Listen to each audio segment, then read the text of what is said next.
Nakakita ka na ba na kumikislap ng mga mata mula sa itaas na isang napakalaking puno sa gabi?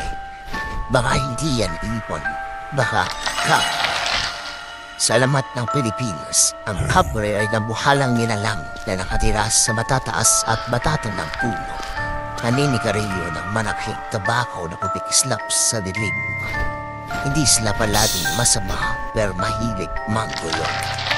Kapag naamoy mo ang tabako sa ilalim ng malaking puno, umatras ka na bago mo makita ang kumikislap niyang tingin.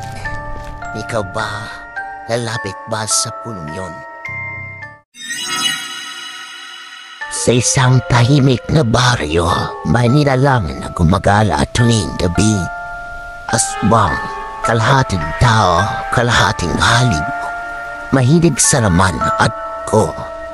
Sa araw mo pa lang siyang kapitbahay mo, pero sa dilim nagiging mapanis. Pinakamadalas itong biktimahin, puntis, para lamunin ang sanggol sa sinapupulan.